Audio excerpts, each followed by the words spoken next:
This is The Edge of Innovation, Hacking the Future of Business. I'm your host, Paul Parisi. And I'm Jacob Young. On The Edge of Innovation, we talk about the intersection between technology and business, what's going on in technology, and what's possible for business. Hello, everyone. This is Paul Parisi, and with The Edge of Innovation, I'm here with Ed Alexander of FanFoundry.com. Hello, Ed. Hey, Paul. It's nice to be back again. Thanks for inviting me. There are many audiences who might be part of the buying process. Okay. It's not even in a small purchase, there may be more than one person involved. Using snowshoes, for example, you may be a parent looking for snowshoes for a son or daughter, or for a spouse for a Christmas present. They may have other sensibilities that feed into it. They may not like the look and feel. They may not like the color. It has to feel comfortable, right? And how does content marketing address that? Well, I use snowshoes as an example, but I'm getting at a broader topic, and the topic is buyers. What's the buyer's journey like? How many people are involved in the buying decision? What's the persona of the buyer? We've all heard the phrase by now, buyer persona. How many different buyer personas do you need to consider when putting together the total argument about why you're the next right best place to buy from? Maybe the person who, in the case of the personal injury lawyer, right? The lineman who suffered the electrocution could be married with kids. Their spouse may care about how much downtime and what kind of treatment they get. They're part of the discussion jointly about how to hire a personal injury lawyer. How you treat every person who's part of the buying process matters now. How do you discern which person is there? Person that's coming up to this. If you're in a store, you can assess them. You can look at them and know some things about them. But do we have the tools to assess them electronically, or is it just they've arrived here? We don't know why they're here because we hope that they're clicking on a link that they mentally thought was relevant to their search. You'd mentioned earlier about trees. So if I'm a botanist and I type in trees and I get a thing about binary tree sort order for programmers, and I click on that because I don't filter it, and I get to that and it's wrong, how does content marketing deal with that? Sort of that, people coming to the wrong site or me assuming they're a different person than they are. I'm buying it for my son as opposed to buying it for me. Great question. I'm going to use the personal injury lawyer as an example. Okay. Since you led with that one, let's carry the metaphor forward a little bit. I'm the personal injury lawyer, and the personal injury client ultimately is the person who's been injured, but there are many other people involved in it, satellite people, family members, neighbors, doctors, etc. That's a whole bag of content marketing, authoritative content waiting to happen. Are you sort of saying if your spouse has been injured? Yes. Is that the new article? Sure. So here's or buying snowshoes for your kids? Exactly right. Whether it's snowshoes for your kids or a personal injury lawyer for your spouse, think about the article opportunity there. And if I'm the personal injury lawyer and I detect that there are some maybe common or not so common but important things that are germane to the discussion in the legal case, I may have to prepare my client and all the significant ones around them for what's to happen next, so that they're prepared, so they're comfortable with the next steps in the process, and so everybody can know what to expect, and they're not buying a black bag of results. Carry it forward for a second. Let's just say I'm the electrocuted lineman and I'm out of work. It's probably stressful around the house if I've got a spouse and two kids. Okay, what are some other things that happen when a person who's home and out of work for a while might affect things, might upset the apple cart, might be worth considering? Well, that's a whole side conversation that's probably worth having. Yeah. I may not be the authority on that subject, but maybe I should link to it. Yeah, good maybe idea. A social worker or a psychologist or a service individual who knows how to handle those family dynamics and helps people be prepared for them. And it gives them things to think about. Or, for example, if I'm the injured party and I'm doing the search, that's great. But what if I'm the spouse? Yeah. And there's a sidebar that says, article, if your spouse is the injured one, what changes have you noticed? Right. And then the interrogatory about, okay, has this person had ringing in their ears? Have they had difficulty sleeping? Is there, I'm just supposing, right? But there may be things that are worth considering, saying, hey, this is normal, expect it, and here's how to handle it. Help deal with the total situation, not just the purchase. So you're really saying consider your primary audience, create content for them, but think about your secondary and tertiary audiences that are around those people. That's a brilliant idea. There's a lot of content opportunity for a personal injury lawyer who specializes in electrocutions. Right. Yeah, I can see that now as I'm thinking about just different websites and being able to write a blog post about how does this affect this person, or how does this, the simple snowshoe analogy, buying snowshoes for your kids is very different than buying your own snowshoes. Here's how you size them. Here's how you do that. Sure. Let's talk about snowshoes, and let's talk about other related content for the snowshoe buying universe. Mm-hmm. Maybe it's not worth your time as a retailer to be repairing those snowshoes. Mm-hmm. It costs too much. People get frustrated. Guys, it's half the purchase of the snowshoes just Right. to get things running again. Are there do-it-yourself tips you can give people to either keep them maintained or to find replacements or to make a replacement? What if you're in the woods and you need to fix your snowshoe in the woods? Mm-hmm. Can you offer helpful tips on how to stay safe and be able to get back home again in a snowstorm? Drone One delivery shoe- of snowshoe repair kits. I got it. That's it. Using zip GIS Yeah, mapping. that's right. No, but maybe a shoelace or other Sure. piece of garment or a particular kind of branch from a tree can serve as a lace. Right. What can you help people do to continue to enjoy life and enjoy their product and enjoy your service? Right. What else is there out there knowledge-wise that'll help people out? Yeah. Why not be that, I hate to use the word total, but more comprehensive source of value to your buyer beyond the purchase? Yeah, and then they would come away from that saying, well, that was really beneficial, useful. Who am I going to recommend next? Think. How Right. about the ones who really take care of me? Cool. Are there any more things like peripheral consumers or peripheral people around the primary target? Well, there's the person who approves the purchase, right? Whatever her name is. Not the man. It's usually the woman who's writing the checks, right? There's the other person who has to understand how the product works, the person who's going to wear it, right? Or the person who's going to take care of the kids while they're wearing it. And then there's the person who actually absolutely has to make it work, right? There are all different parties to the decision about how that snowshoe is going to fit and which snowshoe they're going to buy. They all need their questions answered. Those are all different buyer personas. Each person has a different content need. And Excellent. Serving them all with great quality, authoritative content helps improve that latent semantic indexing we talked about Right, earlier. exactly. Brings it all back. Hey, if you need to find a replacement buckle for your snowshoe in the woods, how many times has a person searched on that from their Right. phone in the woods? That's true. Maybe only once, but if you're the one, Yeah, exactly. You need that answer. you rise to the top. Wow. So what other aspects of content marketing are sort of unique or not obvious at the onset? Well, geez, there's the different stages of buying. I mean, if a person's just thinking about buying snowshoes, what kind of awareness building can you do? Right, some of it's just awareness building.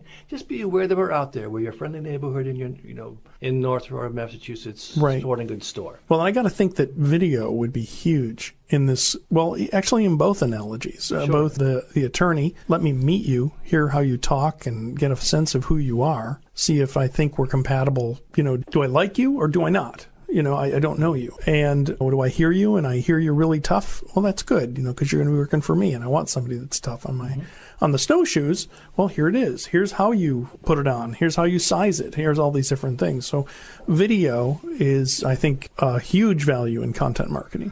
I can't talk about snowshoes, but I can talk about refrigerators. Right. I've learned how to fix parts of my refrigerator that I thought I'd have to have the appliance person Right. make a call and be without frozen goods for a few days. Yep. Learn to fix it myself. How? $5 purchase a replacement part. So how did you learn that? YouTube. YouTube. Okay. How to fix this commonly breaking part in Wow. your refrigerator. Interesting. Love it. And I'm not, I have a toolbox. I can't say I'm handy with it, but Right. I know I can find a YouTube video that tells me how to use each tool There you go. for things they weren't intended for. Right. Exactly. So that's a good point. Would you say that if you're the snowshoe guy, you own the snowshoe store, would you just link to an existing YouTube video, or is it not even worth doing that? Just make your own video. What if you can't make your own video? If there's a better example than you can make yourself, Yep. link to it and help the customer. Okay. At some measure, however, if you're sending customers away because they're buying from another linked vendor on that same YouTube video, Right. then you're driving customers away. You have to be aware of that. Okay.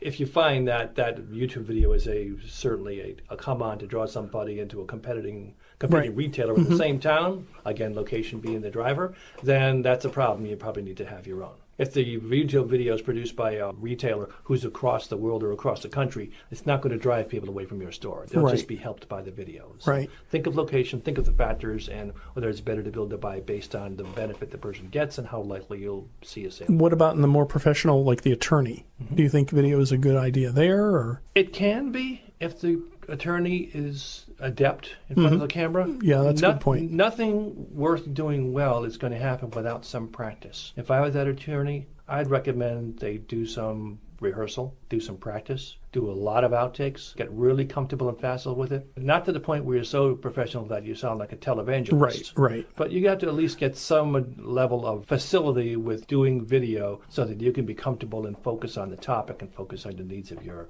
client. Okay, but now that sounds like somewhat tentative. On a scale of 1 to 10, how important would video be? Is it like an 8, 9, or is it like a 3 for the attorney? So in other words, you're saying that yes, if they decide to do it, they've got to practice, they've got to do it well, they got to not sound like it's being read from a script. We want people to get to know the attorney so that you're closer to the sale journey, or you're further in the journey. But would you say do that or not? Oh, I see your question. To do it. Okay, the existential question, should I do it or not? Yeah. Might be a competitive practice question. Yeah. Does every attorney in the world do video, and does that help them win customers? I don't know that they do, but I got to think if I'm looking for an attorney and if it's a star power, you see somebody on TV and it's like, I want that person. And so we get to meet people, or you can say, gee, I really don't like them and I'm not going to waste their time. Perhaps and perhaps not. You gave the example, and it's worthwhile that you did that, Paul, using the example of the attorney who advertises on TV. Simply because we see that doesn't necessarily mean that it's helpful. What else runs through the mind of a buyer when they see someone who's selling their services on TV? Worked into that fee is also the cost of video production, because airtime on TV is not cheap. Right. Do I need to pay to pad this person's video expense? Right. Where's my fee going? Who's really injured here? Right. Exactly. Who's going to suffer the damages? Right. That's part of the equation. Well, it runs to my mind. People form an impression. Absolutely. Right? But I think that you're saying, I think you're right. If I were to advertise on TV, that's a little bit crass. Yeah. It's like, we'll take care of you, the all offices of what and what, That's well staged and rehearsed and professional. But I'm saying, YouTube video on your own website. Let's bring it back down and get real with it. Yeah, I'm here. I work for people just like you. I've been in business for 18 years. I've got 2 kids, et cetera, et cetera. I'm not talking about the smarmy sort of, not even smarmy, but an advertisement. I'm talking about a get to know who I am. Or even if you're an expert on, some topic, is it better to do the video, or is it better to do an article, or is it better to do both? Think about the information need. If the video is the one and only or the absolute best way to convey the information, do video. If an article will suffice, then do the article. Okay. If there's something you can't do in an article that only a video will do, then you think about video. What's the most practical way to convey the value? All right. Do you need a website that actually works and is easy to update? Savior Labs is a Boston web services firm that cares for your business and your team. We solve problems so you can focus on what you do best. Just follow the link in the show notes and enter code WEB1 for more information. I'll give you an example, and this has nothing to do with legal. It has to do with my business, our business that we're both in together. And that is search engine optimization, right? The overarching topic here today. There's a company called Moz, Moz.com. You're familiar with them. And one of the most magnetic personalities in the organization is a guy by the name of Rand Fishkin. Rand Fishkin does Whiteboard Fridays. Yep. And every Friday he uses a whiteboard and he stands in front of the camera and he really breaks down a complex concept in the search engine topics. The world of search engine topics. Right. He's very effective at it. And because he's conversational, and because he brings it down to street level, and because he uses video to warm it up and convey it, and he uses the whiteboard behind him to graphically describe it, and write quickly and show people, real simple depictions of what he's trying to describe, he conveys the information. The human brain obviously responds well to visuals, much better than it does to text. That's inarguable. Anybody who's looked at a picture versus read 1,000 words knows you get a lot more quicker from the picture than you do from the article. Right. That's just the way the brain's hardwired. So Whiteboard Fridays are really effective for breaking down a complex article, a complex topic. Maybe if you're the personal injury lawyer and you have a complex topic you want to explain about, custody of documents and how the process works and maybe what the legal process looks like, then use a whiteboard and explain it, because the visual will help people figure out what's going to happen next.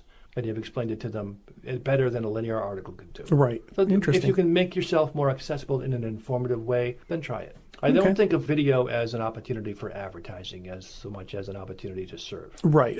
That's what I guess I'm getting at, is that is an effective way to serve. It sounds like it is. Yeah. So video, yes, if it does the job better than words, Okay. or audio for that matter. There are times we're sitting here now that I kind of wish we had a camera because Right. we can go to the whiteboard and draw some lines Right. and darts and charts. And yet, I think we're carrying today just fine with Yep. the audio. Okay, so we had also talked briefly about CRM. And what is CRM? I joke with my classes and my clients and my workshop participants that whoever dreamed up CRM had to call it something to make it sound expensive so they could charge more. And so they came up with the words customer relationship management. But the joke that I'm telling, it really comes around to the word CRM came up repeatedly because most of the people designing the product were saying, this is great because I can't remember much. Mm-hmm. That's what CRM really stood for. I see. Can't remember much. Okay. It's there to help catalog and organize all of the connections we'd like to remember Right. if we could only get our brains to work that Right. well. So Of course, I'm joking. do you use CRM? Absolutely. I've been using the same database product for almost 10 years. Really? Wow. I've installed and maintained most of the major ones we all know Yep. and love on behalf of my employers and my clients for over 20 years. Uh-huh. But the one I use in my own business is the same one because I figure it makes more sense just to learn one really Sure. well and exploit it Right. versus jumping from place to place and never really getting good at Which what one do you you want. use? I happen to use Zoho. Zoho. Okay. Yeah. But I admin Salesforce accounts for a number of clients, I and my merry band, as well as some Oracle and some of the largest, Salesforce automation and marketing platforms, Right. the Marketos and What's the goal Eloquas of the world. CRM, do you think? A record of truth, an accurate depiction of your business, Okay. a heads-up dashboard on where your next meal is coming from, Okay. Those are fair. accurate forecasting. Yeah. All the things that are almost impossible to attain can be attained. I've seen it. I've done it. It works. Believe me. Yep. It's a long road to get there, Right. but I can get you there. And is CRM a product or a tool like a television set, or is it something that's more integrated with everything? So a television set is a box that just sits there, or a computer is just sits there. It can reach out and do different things, look at things or, view websites, etc. But is CRM just in and of itself, or does it have tentacles reaching out to other things? Great question. It's a combination of those, and if I had to offer my value judgment about the importance and the role of CRM, I would say to you that I think of a CRM as being my record of truth. There has to be one authoritative source of everything, the book, chapter, and verse and gospel, and index and directory and dictionary and database about everything going on with my business, my book if I'm an author, my store if I'm a retailer, Okay. right, and on and on and on. What's going to tell me really what's going on with that, how I run my business? Interesting. I can link it to my accounting software, and I do. I can link it to my website, and I do. I can link it to all of the lead generation funnel building activities, which I do. I link it to my email marketing, and I do. So it has tentacles that reach out into other things. Think of it as this. Think of it as having a stack. Everybody has a stack of pancakes, a stack of products. Everybody uses, I don't know, depending on how you count them, anywhere between 5 and 20 pieces of software we use every day. Right. It's absolutely true. I don't care if you're a retailer. I don't care if you're Right. the U.S. government. You use a dozen pieces of software every day. It's in your phone. It's on your desktop. It's in your home. It's on the car. It's wherever you go. It's all kinds of software, and most of them just don't knit together very well. Right. They just don't. Fortunately, it's improving. Back out of this, I'll give you a situation that happened recently. I was invited to speak at the MarTech conference, the roadshow that comes to Boston and both coasts. It's bi-coastal, once each city twice a year, by Scott Brinker, who founded it, and he's been in the marketing technology businesses for some time. We've known each other for a while. I declined, but I attended, and I was really, really relieved, frankly, to learn that no one has a lock on this. Well, yeah. It's and maybe disheartening, but it's also heartening for someone who's in the business. Right. But simply because there are so many moving parts. As recently as 2008 or 9, or the earliest known graphical depiction, infographic showing all the different companies that are players in the marketplace of CRM, selling silos or parts of the product, Right. not the whole solution. There are about 150 to 250 companies, depending on how you count them. Right. That was 2011. Here we are 6 years later, 2017, if we're dating ourselves, and there are over 5,000. Wow. Really? If you put all those logos of all those companies on a single sheet of paper, you would not be able to read any of them because they'd be fly specks. There are just so many players. How can you not be confused if you're a person trying to find a CRM solution? Wow. So to me, the CRM solution is one that works well with your situation. What do you already have in place? But it doesn't seem that buying a CRM solution is the same as getting a CRM solution to work. Heavens no. It's just the start. Well, it's a vast distance between getting it to work and buying it. Well, you're right. And if in a very coarse manner, I break down my clients and my prospects and my business into two worlds. There's the world of people who already have a CRM solution in place that they're not sure what to do with it now. I bought this car, I've got the keys, I'm not sure how to drive it. Or people who really don't have a CRM solution in place, might think they do, but they really don't. Or people who know they don't and need to start somewhere and they need to punch their way through that conversation.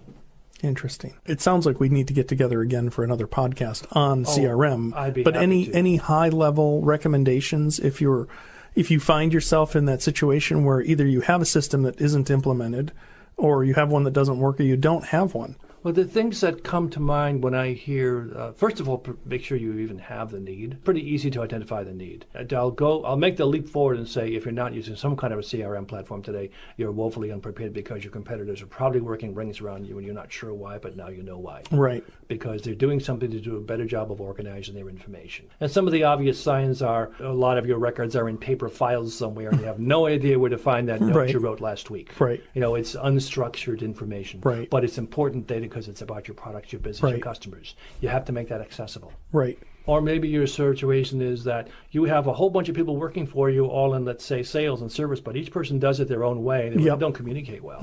And somebody goes on vacation and you have no idea what's going on. And they drop the ball, and you've lost a sale. Right. Or you've missed an opportunity to make a sale, but you don't even know that it happened until you see the person using your product, but they bought it someplace else, and they were in your store. Yeah. So how can we plug those holes, those leaks in information flow and intelligence gathering? And to me, your CRM software is at the heart of that. It helps you understand your workflow, figure out what the leaks are, determine what works well, and then hone that into a way of doing business that works well for you and for everyone. Interesting. And you need to have a framework around that. It cannot be ad hoc, seat of your pants anymore. If it is, you probably make a living, but not what you could be making. Right. Interesting. Well, I have so many more questions about this. I think we need to schedule another follow-up here. I would love to do that, Paul. And CRM is its own big tent. Yes, absolutely. We could do a series about it, and I'd be happy to talk about that possibility with you sometime. Excellent. Thanks for having me. Well, thank you for coming. We've been talking with Ed Alexander of fanfoundry.com, and you'll be able to find more information about Ed and his company in our show notes, as well as links to some of the resources we've talked about. Thank you very much, and we look forward to you next time on The Edge of Innovation.